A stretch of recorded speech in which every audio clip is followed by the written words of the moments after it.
मुख्यमंत्र्यांनी या संदर्भात एक विधान केले, आपण ते पाहूयात. नेमकं मुख्यमंत्री काय म्हणालेत. सेनेने निर्माण केलेल्या दहशतीला घाबरू नका, मी कार्यकर्त्यांच्या पाठीशी आहे, असं मुख्यमंत्र्यांनी म्हटलेलं आहे. मुख्यमंत्री आज कल्याणमध्येच आहेत, ते कार्यकर्त्यांचा मेळावा घेत आहेत. एकनाथ शिंदे नाटक करतायत, ही नाटक कंपनी हुशार आहे असंही मुख्यमंत्री म्हणतायत. त्यामुळे कार्यकर्त्यांनी घाबरू नका, मी कार्यकर्त्यांच्या पाठीशी आहे, असं मुख्यमंत्र्यांनी या कार्यकर्त्या मेळाव्यात म्हटलेलं आहे. हा राजीनामा खरा नव्हता, ही नाटक कंपनी हुशार आहे, असं मुख्यमंत्र्यांनी म्हटलंय.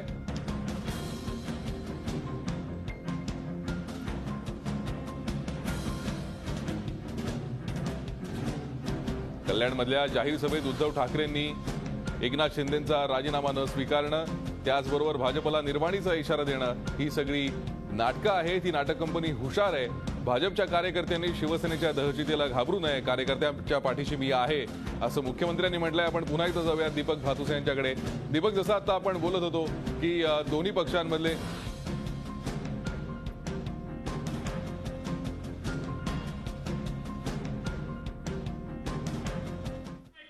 तो काय म्हणतोय हे ऐका, आणि त्यामुळे आता तुम्ही जबाबदारी घेतलीच आहे, तर मग या शहराचा सत्यानाश केला, त्याची जबाबदारी तुम्हालाच घ्यावी लागेल. आता ती जबाबदारी आमच्यावर टाकू नका.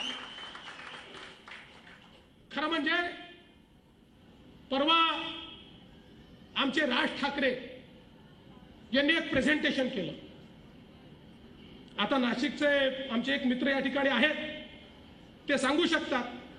म्हणाला कसं नाशिक मी बदललं. राज ठाकरेजी, खरंच तुम्ही नाशिक बदललं असतं तर नाशिक शहरात तुमचं पानिपत झालं असतं का? एकही आमदार निवडून आला नाही, एकही नाही. अख्खं नाशिक तुमच्या बाजूने होतं, एकही आमदार निवडून आला नाही. आता बघा, जी कामं केल्याचं प्रेझेंटेशन त्यांनी तयार केलं. या ठिकाणी अशोक देवराम मुर्तडक, नाशिकचे महापौर, यांचं पत्र क्रमांक 1, यांचं पत्र क्रमांक 2, प्रत्येक पत्रात ते काय म्हणतात, कुंभमेळा आहे, 1000 कोटीची कामं महानगरपालिकेला करायची आहेत, आमच्याजवळ खडकू देखील नाही, आम्ही ही कामं करू शकत नाही, आणि म्हणून तुम्ही आम्हाला पैसा द्या. आणि मग हे मिनिट्स ऑफ द मीटिंग, ज्याच्यामध्ये मी निर्णय केला की नाशिक महानगरपालिकेला पैसा मागण्याचं कारण नाही, जे 1000 कोटी रुपयाचं एस्टिमेट आहे, हे सगळे पैसे राज्य सरकार देईल. आणि त्या ठिकाणी डॉक्टर प्रवीण गेडाम याच्यासारखा एक अतिशय कार्यक्षम अधिकारी कमिशनर म्हणून पाठवला, आणि नाशिक शहराकरता 2500 कोटी रुपये हे कुंभमेळ्याच्या वेगवेगळ्या पायाभूत सुविधांकरता आम्ही दिले. रस्ते कोणी केले? पीडब्ल्यूडीने केलं. पाण्याच्या व्यवस्था कोणी केल्या? त्या ठिकाणी जे आमचं जलसंपदा मंत्रालय आहे त्यांनी केलं. सगळे कामं आम्ही केले, आणि आता त्या कामांचे फोटो काढून तुम्ही प्रेझेंटेशन करता. मला हे माहिती होतं की आमचे उद्धवजी चांगले फोटोग्राफर आहे, आणि आमचे राज ठाकरेजी हे चांगले कार्टुनिस्ट आहे. पण हे काय नवल झालं, राज ठाकरेजी पण फोटो काढायला लागले आणि त्या फोटोचं प्रदर्शन मांडायला लागले. अरे बाबा, जी कामं तुम्ही केली त्या कामाचं प्रदर्शन करा ना. पण ज्याच्याकरता पैसाही आम्ही दिला, कामही आम्ही करून घेतली, आणि तुम्ही सांगता नाशिक मॉडेल, आमचं मॉडेल आम्ही केलं. बंधू भगिनींनो, नाशिकचं परिवर्तन झालं ते या सरकारमुळे झालं. या सरकारनं पैसा दिला, आम्ही तो पैसा दिला. आणि हे केवळ आम्हीच म्हणतो असं नाही. त्या ठिकाणी अमेरिकेतली सगळ्यात मोठी इन्स्टिट्यूट MIT, जी बॉस्टनला आहे, जगातली सगळ्यात मोठी मॅनेजमेंट इन्स्टिट्यूट आहे, 6 महिने त्यांचे लोक तिथे बसले होते, आणि 6 महिने त्यांनी सरकारचं नियोजन बघितलं. आणि ते नियोजन बघितल्यानंतर त्यांनी अमेरिकेमध्ये जाऊन सर्वोत्तम कुंभ पार पाडल्याबद्दल महाराष्ट्राच्या सरकारला आणि आमच्या जलसंपदा मंत्र्यांना अमेरिकेमध्ये पुरस्काराकरता बोलवलं. आमचे गिरीश महाजन 6 महिने तिथे राहिले आणि रोज एक नवीन रेकॉर्ड केला. जे पुलं बांधले आहेत, जे खाड बांधले आहेत, रेकॉर्ड ब्रेक वेळेमध्ये कामं करून दाखवली.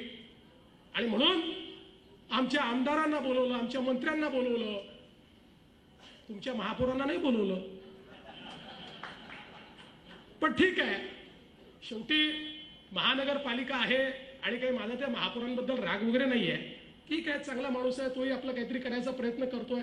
सांगायचं कारण एवढंच आहे की आम्ही केलेल्या कामांवर कमीत कमी तुम्ही प्रेझेंटेशन करू नका. त्यांनी जनतेची दिशाभूल तुम्हाला करता येणार नाही. आज खरं म्हणजे या कल्याण डोंबिवलीच्या निवडणुकीचे मुद्दे काय असले पाहिजे, इथल्या लोकांच्या जनसमस्या असल्या पाहिजे. आता परवा कोणीतरी म्हणालं की जे लोक म्हणतात शिवसेनेने काम केलं नाही त्यांना आम्ही गटारात बुडवू. आता किती लोकांना बुडवणार आहे? अख्खं कल्याण डोंबिवली म्हणतं तुम्ही कामं केले नाही, एवढी गटार आणणार कुठला? अरे गटारात बुडवायची असेल तर ही वृत्ती बुडवा जी या कल्याण डोंबिवलीला बुडवून राहिली आहे. या ठिकाणी जी गोल्डन गँग तुम्ही तयार केली आहे आणि त्याच्या माध्यमातून जे ब्लॅकमेलिंगचं काम चाललंय, ही वृत्ती जी आहे ती जर गटारात बुडवली तर कल्याण डोंबिवलीचं या ठिकाणी भलं होऊ शकतं. पण त्याचा विचारच चाललेला नाही. काय भाषण आहे म्हणजे खरं तर मला असं वाटतं एक टॅक्स कल्याण डोंबिवलीवर लावता येईल, एक स्पेशल एंटरटेनमेंट टॅक्स. कारण एवढं एंटरटेनमेंट चाललंय म्हणजे ही निवडणूक आहे का शिमगा आहे? ही कोणती भाषा आहे? अरे एकनाथराव खडसे ज्या माणसानं अख्खं आयुष्य या राजकारणामध्ये घालवलं आणि खानदेशाचा नेता म्हणून आज ज्या माणसाला ओळखतात त्या माणसाचं नाव एकनाथ खडसे आहे. काय तुमची भाषा आहे? मी तुम्हाला एकच सांगतो, एकनाथराव खडसेंबद्दल तुम्ही जे शब्द वापरले आहेत आम्ही उत्तर देणार नाही. या कल्याण डोंबिवलीमध्ये राहणारी खानदेशाची जनता हीच तुम्हाला उत्तर देईल. आताच या ठिकाणी खानदेश मराठा पाटील मंडळाने समर्थन भाजपला दिलाय आणि खानदेशाचा हिसका हा फार भयंकर असतो. मिरचीची भाजी खातात ते आणि मिरची सारखा हिसका देतात.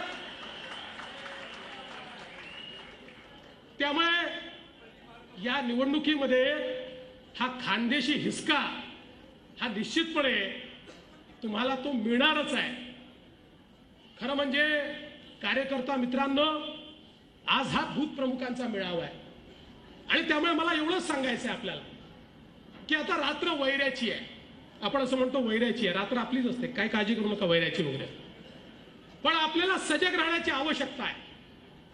वर्षानुवर्ष ज्यांच्या सवयी बिघडलेल्या आहेत ते या 2 रात्रींमध्ये पैशाचा अनिर्बद्ध वापर करू शकतात. आणि म्हणून मी इलेक्शन कमिशनला विनंती केली आहे की इलेक्शन कमिशननी आवश्यक असेल तर जास्तीचा फोर्स ठेवला पाहिजे. गल्लोगल्ली पोलीस असले पाहिजे आणि कोणी पैसे वाटण्याचा प्रयत्न केला जुन्या सवयीप्रमाणे तर त्याचा पैसाही जप्त झाला पाहिजे आणि तो व्यक्ती जप्त झाला पाहिजे. आणि मला विश्वास आहे आज खरं म्हणजे कार्यकर्त्यांना वेगवेगळ्या धमक्या दिल्या जातात. आता कोणीतरी म्हणाले आमची मैत्री पाहिली पण वाघाचा पंजा नाही पाहिला. आता वाघाचा पंजा आम्हाला काय दाखवता हो? वाघाचा पंजा दाखवायचा तर काँग्रेस राष्ट्रवादीला दाखवा, ते घाबरतील. आम्ही थोडी घाबरणार आहोत. अरे वाघाच्या जबड्यात घालून हात मोजितो दात जात ही आमची, पाच चाळून पाने आमच्या इतिहासाची, पाच चाळून पाने आमच्या इतिहासाची. हा पंजा आम्हाला नाही दाखवायचा. हे पंजा दाखवायचा असेल तर काँग्रेस राष्ट्रवादीला दाखवायचा, आम्हाला नाही दाखवायचा हा पंजा. प्रामाणिकपणे काम करणारी ही आमची संस्कृती आहे. काय सांगता तुम्ही? भाजप आणि पाकिस्तानची युती. आता विचारू का तुम्हाला, 2004 साली जावेद मियांदादला घरी जेवायला कोणी बोलवलं होतं?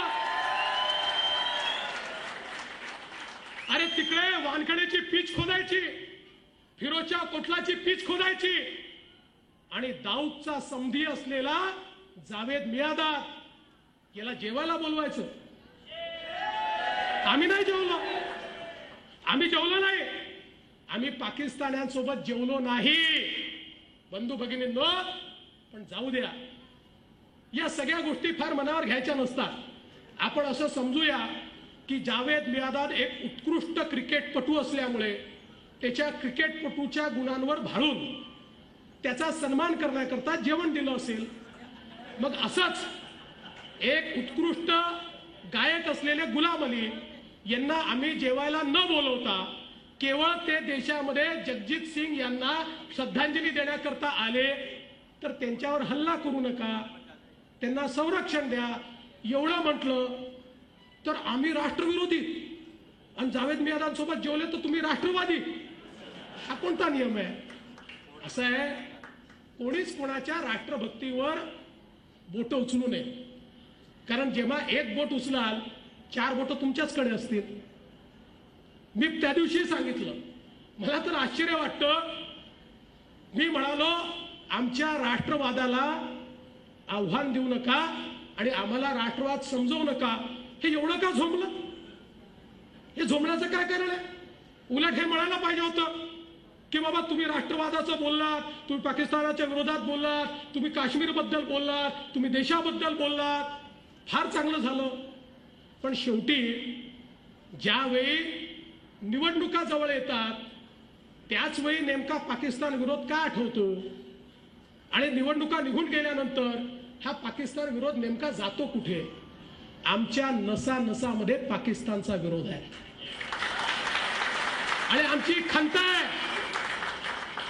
खंत आहे की या देशाचं विभाजन झालं आणि भारतीय जनता पार्टी आणि राष्ट्रीय स्वयंसेवक संघ यांना मानणारा एकही व्यक्ती तोपर्यंत ही खंत संपवू शकत नाही जोपर्यंत अखंड भारत होत नाही. अरे काय पाकिस्तानचं घेऊन बसलात? कोण पाकिस्तान आहे? अरे तो आमचा भारत आहे, आमच्या भारताचा हिस्सा आहे. आणि निश्चितपणे मी आपल्याला सांगतो की तोपर्यंत आम्ही शांत बसणार नाही. अरे आमचा इतिहासच आहे, संघर्षाची आवश्यकता पडली तर संघर्ष करणारे आम्ही आहोत. ज्यावेळी स्वर्गीय इंदिराजी गांधी यांनी आणीबाणी लादली, संपूर्ण देशाला जेल बनवून टाकलं, जेलमध्ये जाणारे सगळ्यात जास्त लोक कोण होते? ते भारतीय जनता पार्टी जनसंघाचे, राष्ट्रीय स्वयंसेवक संघाचे लोक होते. आम्ही सांगितलं लोकशाहीला पायाखाली तुडव देणार नाही. बाबासाहेब आंबेडकरांनी या देशाला घटना दिली, ती घटना पायाखाली तुडव देणार नाही. सामान्य माणसाचे अधिकार काढाल, खबरदार, त्याच्याकरता लढल्याशिवाय राहणार नाही. 2 वर्ष जेलमध्ये होतो. माझे स्वतःचे वडील 2 वर्ष जेलमध्ये होते. ते दिवस देखील मी बघितले, अनेक कार्यकर्त्यांनी बघितले आहेत. लाखो लोक जेलमध्ये होते. जेव्हा आणीबाणी झाली त्यावेळी तुम्ही कुठे होते? आम्ही संघर्ष केला, आणि आमच्या संघर्षातून त्या ठिकाणी शेवटी परिवर्तन झालं आणि आणीबाणी परत घ्यावी लागली.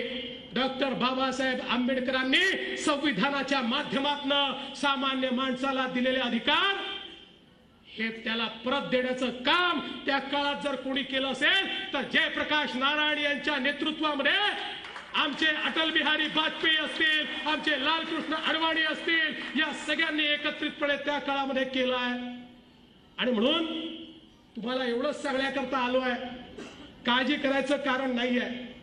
संघर्ष हे आपलं जीवन आहे. संघर्षातनं आपण उभे राहिलो. आपण कधी समझोता केला नाही आहे. समझोते करणारे आपण नाही आहोत. आपण संघर्ष करणारे लोक आहोत. ज्यावेळी आपले 2 खासदार निवडून आले त्यावेळी देखील लोकांनी आपली टिंगल केली की पर्याय म्हणतात कोण? ज्यांचे निवडून आले खासदार 2, त्यावेळी अटल बिहारी वाजपेयींनी सांगितलं होतं, अंधेरा छटेगा, सूरज निकलेगा और कमल खिलेगा. आणि मित्रांनो, ते शक्य झालं. आणि या ठिकाणी खऱ्या अर्थानं कमळ उगवलेलं आपण बघितलं. आणि या निवडणुकीमध्ये लोकसभेच्या आपण सगळ्यांनी बघितलं, 30 वर्षानंतर पहिल्यांदा एका पक्षाला पूर्ण बहुमत जनतेनं दिलं. अरे साबरमती, बारामती काय सांगता? जर साबरमती नसती तर बारामतीने तुमची माती केली होती. साबरमती तुमच्या मदतीला आली म्हणून 18 लोक निवडून आले. आणि साबरमतीने हात काढला तर विधानसभेत काय अवस्था झाली बघितलं. शेवटी ज्यावेळी आपण एकत्रित सरकार चालवतो, केंद्रात चालवतो, राज्यात चालवतो, या निवडणुकांकरता इतकं खाली जायचं काय कारण आहे? ही लोकल निवडणूक आहे. या ठिकाणी तुम्ही ना आम्ही विरोधात या करता की तुमच्या लोकांनी कार्य केलं नाही, त्यांनी भ्रष्टाचार केला म्हणून आमचा तुम्हाला विरोध आहे आणि तो विरोध आम्ही करणार आहोत. पण नरेंद्र मोदींवर बोलायचं, कोण बोलतंय, काय बोलतंय? शेवटी मला असं वाटतं की निश्चितपणे जनतेला सर्व समजतं. ये पब्लिक है, ये सब जानती है. आणि मी हे सांगून देतो की निश्चितपणे जनतेनं परिवर्तन करायचं ठरवलंय. हे परिवर्तन होणार आहे. आणि या 1 तारखेला निवडणुका झाल्यानंतर 2 तारखेला मी पुन्हा तुमच्यामध्ये येईल आणि त्यावेळी विजयाची माळ ही तुमच्या गळ्यामध्ये असेल हा विश्वास मी व्यक्त करतो. कार्यकर्ता भगिनी आणि बंधूंनो, तुम्हाला एवढंच सांगतो, 2 दिवस अहोरात्र मेहनत करा. परिस्थिती चांगली आहे, चिंता करायचं कारण नाही. पण परिस्थिती चांगली आहे म्हणून शांत बसला तर घात होऊ शकतो. शेवटचे 2 दिवस महत्वाचे असतात. अनेकदा आपण खूप वेगानं धावतो सुरुवातीला आणि नंतर थकून गेलेले असतो आणि मग शांतपणे धापा टाकत धावायला लागतो आणि ज्यांनी उशिरा धावणं सुरू केलं तो पुढे चालला जातो. हे होऊ देऊ नका. या शेवटच्या 2 दिवसामध्ये जीवाचं रान करा. झोपलं नाही तरी चालेल, जागता पहारा ठेवा आणि जागता पहारा ठेवून या ठिकाणी 1 तारखेला सकाळी वेळेवर बूथ उघडलंच पाहिजे. मला विश्वास आहे की आपल्या स्लिपा लोकांपर्यंत तुम्ही पोहोचवल्याच असतील. नसतील पोहोचवल्या तर पोहोचवा आणि वेळेवर बूथ लागला पाहिजे आणि शेवटपर्यंत, शेवटच्या क्षणापर्यंत. कारण निवडणूक अनेकदा इतकी चुरशीची होते की 2 आणि 3 मतांनी देखील महानगरपालिका 5 वाजता मतदान संपतं. 5 वाजेपर्यंत दम घ्यायचाच नाही. 5:30 प्रचारी 5:30ला संपतो, मतदानी 5:30ला संपतं. त्यामुळे तोपर्यंत दम घ्यायचाच नाही. कुठल्याही परिस्थितीत मी आपल्याला उदाहरण सांगतो की मागच्या निवडणुकीत, म्हणजे ही गेली त्याच्या आधीच्या निवडणुकीत, ज्यावेळी उत्तर प्रदेशमध्ये बसपाचा विजय झाला होता त्यावेळी एक अनालिसिस आलं होतं की दुपारपर्यंत समाजवादी पार्टी पुढे होती. पण दुपारनंतर बसपाच्या कार्यकर्त्यांनी उत्तर प्रदेशामध्ये इतकी ताकद लावली आणि लोक हे मतदानाला आणले की दुपारनंतर जे वोटिंग झालं त्यात सपा 200 जागा हरली. इतका परिणाम असतो. आपल्याला असं वाटतं की ठीक आहे एखादा नाही आला तर चालेल, असं नाही. जीवाचा आकांत तांडव करा, वाटेल ते करा. एक एक माणूस हा मतदान केंद्रापर्यंत गेला पाहिजे, त्यांनी मतदान केलं पाहिजे. आणि इथे जर चांगलं मतदान झालं, चांगली लोक जर मतदानाला सगळी आली तर विश्वास ठेवा निश्चितपणे आपल्यालाच मतदान मिळेल. आणि ज्यांनी या ठिकाणी शिवराळ भाषा वापरली त्यांना आम्ही बुलेटनी उत्तर देणारे नाही आहोत. बुलेटची संस्कृती तुमची आहे. आम्ही बॅलेटनं उत्तर देतो. बॅलेटच्या माध्यमातून त्यांना निश्चितपणे आपण उत्तर देऊ हा विश्वास तुम्हाला व्यक्त करतो. तुम्हाला खूप खूप शुभेच्छा देतो. यानंतर सगळे आपापल्या वळणामध्ये जा आणि कामाला लागा एवढीच विनंती करतो आणि माझं बोलणं संपवतो. जय हिंद, जय महाराष्ट्र. धन्यवाद. झी 24 तास रहा एक पाऊल पुढे.